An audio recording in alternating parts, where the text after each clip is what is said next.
Olá, investigadores! Tudo bem com vocês? Eu sou a Monique e sejam todos bem-vindos aqui no meu canal. O caso de hoje é rodeado de muitos mistérios e muitas teorias. Digo até que é um quebra-cabeça faltando muitas peças.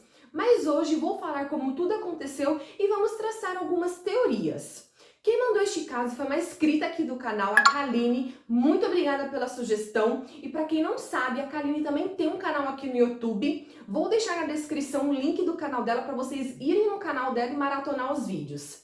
Antes da gente começar o nosso caso de hoje, peço que deixe o like de vocês, que vai me ajudar muito na divulgação. Se inscreva no canal e ative o sininho para receber mais vídeos como esse. Vou deixar na descrição o link da playlist do Investigação em Série para que vocês possam maratonar os outros vídeos que já tem aqui no canal. Dito isso, bora pro nosso caso de hoje.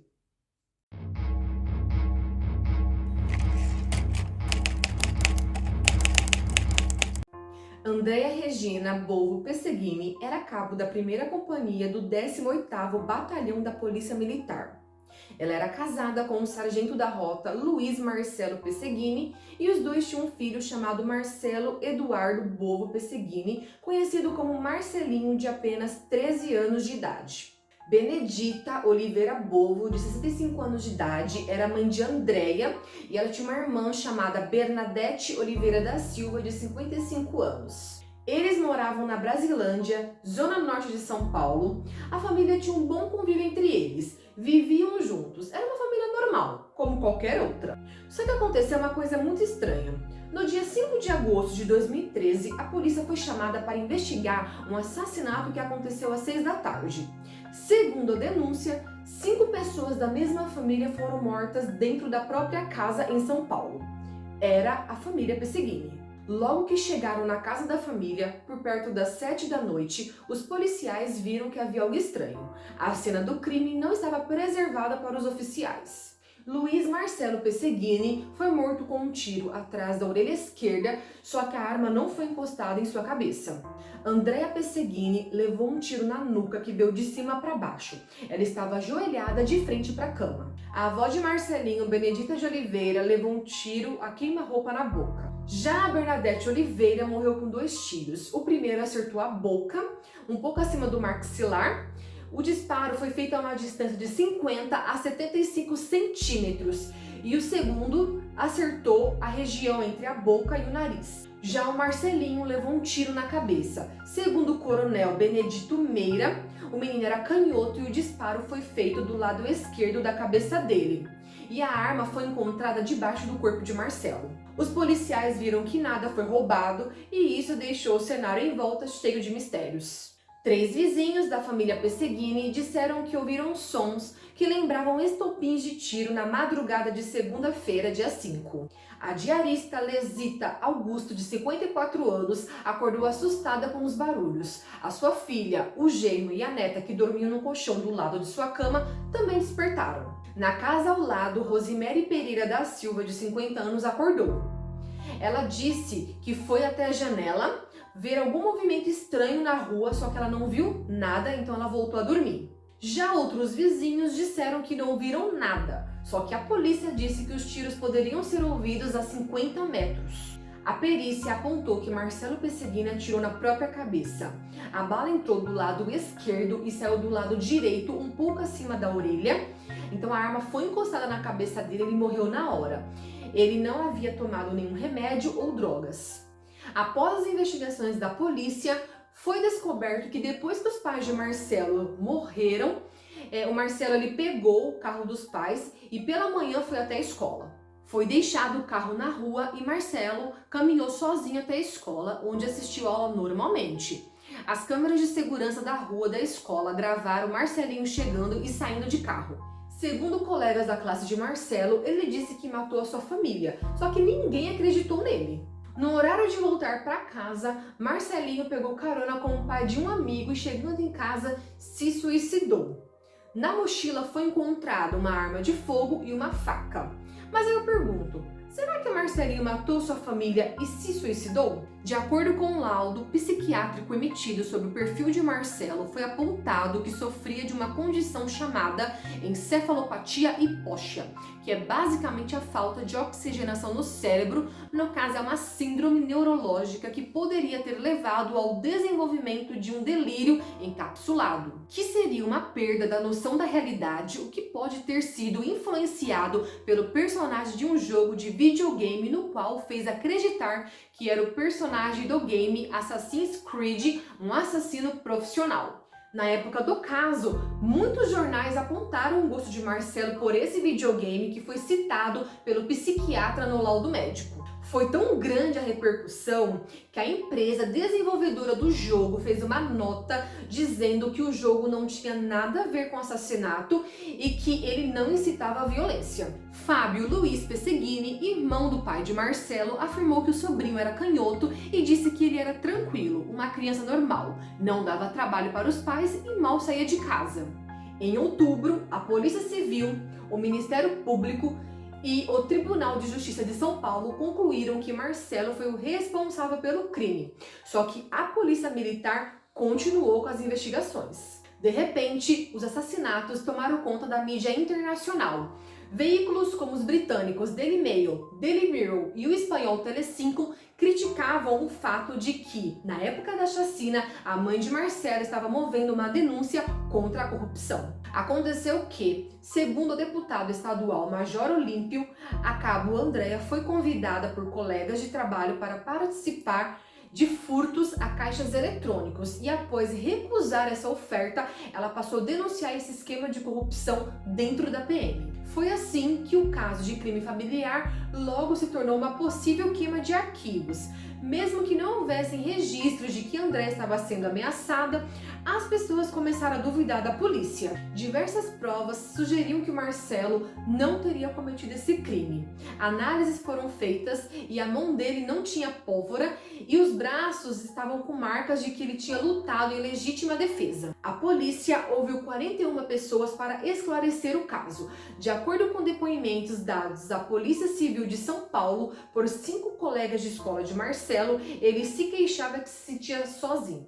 Foi investigado se o casal passava por alguma crise conjugal e se isso poderia ter contribuído de algum modo para o estudante de 13 anos cometer os crimes. O objetivo dos policiais com os depoimentos e com o laudo é traçar um perfil psicológico de Marcelo, tentar entender quais os motivos, as razões que poderiam ter levado ele a cometer esse crime. Entre as hipóteses está o surto psicótico que poderia ter sido desencadeado por algum grande trauma. Quando não estava em casa, Marcelinho estava na escola. Segundo relatos de testemunhas, ele passava maior tempo em casa, mesmo durante as brincadeiras com os amigos que tinha. Desde o dia do crime, algumas informações foram levadas ao DHPP, principalmente por conta dos depoimentos de colegas de Marcelo. Foi falado que Marcelo criou um grupo chamado Os Mercenários, inspirados no game Assassin's Creed. Um mês antes da tragédia, foi colocado a foto do personagem principal do jogo na sua página pessoal do Facebook. Segundo as autoridades ligadas à investigação deste grupo, os mercenários tinham uma lista de nomes de pessoas que deveriam ser mortas. Uma dessas pessoas era a diretora da escola, Estela Rodrigues. Ganharia pontos quem matasse parentes no paralelo com o game. Só que os colegas de Marcelo disseram que o grupo ele só foi feito para uma diversão. Eles não tinham intenção de colocar em prática. Mas agora vocês devem se perguntar: nossa, mas tem tantos indícios que foi o Marcelinho, mas como ter certeza? Antes da gente chegar nesse ponto, temos que levantar algumas questões. Marcelo teria sido o autor e depois se suicidou? Para que essa hipótese seja verdadeira, vários fatores teriam que ter acontecido. Marcelo teria que ter certeza que todos estariam dormindo e também que o primeiro tiro não despertaria ninguém da casa. Seus pais eram policiais treinados e logo depois do primeiro tiro, os demais acordariam. Uma outra questão: talvez por vingança ou queima de arquivos, algum criminoso teria entrado na casa e ter atirado? Temos então uma teoria. É possível que Marcelo tenha aberto a porta e só havia uma vítima que estava acordada. a mãe dele, Andréia, e foi ela que morreu de joelhos em frente à cama.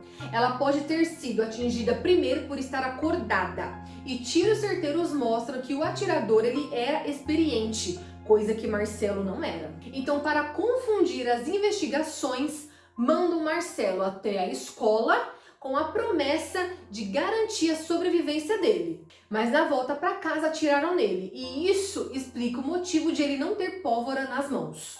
O médico legista questionou por que a equipe criminalista não realizou exame em microscópio para observar resíduos aos tiros na derme e na epiderme de Marcelo. Foram feitos somente uma lavagem das mãos com soro, mas deveriam ter tirado um pedaço de pele para investigar.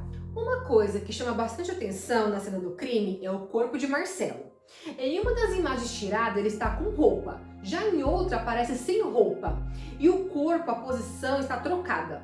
O médico legista e professor da Universidade Federal de Alagoas, Jorge, ele viu as fotos do crime e disse que a posição que Marcelo estava não era de um suicida, mas sim de um assassinato. Ele disse que houve manuseio do corpo e não foi Marcelo quem atirou. Ele fez algumas simulações do fato e de nenhuma forma o corpo ficaria daquele jeito. A posição da mãe de Marcelo é de uma pessoa que estava em submissão para execução. Se ela estivesse em uma outra posição, não teria caído como caiu, com 85% do corpo para fora do colchão. Em todas as mortes, os tiros foram de profissionais. E o Marcelinho não seria capaz disso, mesmo se ele soubesse atirar. A investigação do caso foi arquivada quando a polícia concluiu que Marcelinho realmente matou a sua família e se suicidou. Foi então utilizado o vídeo que mostra o Marcelinho indo para a escola como um dos pontos para acreditar que realmente teve o assassinato e depois o suicídio dele. Após o fechamento misterioso desse caso, teve diversos pedidos de reabertura. Foram apontados 15 provas de que essa solução estava equivocada. Só que nenhum deles foi aceito pelo Superior Tribunal de Justiça e nem pelo Supremo Tribunal Federal. Tem muitas coisas estranhas nesse caso, muitas coisas para serem analisadas, parece até um quebra-cabeça e tem muitas peças faltando. No dia do crime, o sargento Luiz Marcelo teria que estar às 5 horas da manhã no batalhão da Rota para uma operação. Só que ele não apareceu. Ninguém ligou, ninguém foi atrás para saber o que aconteceu.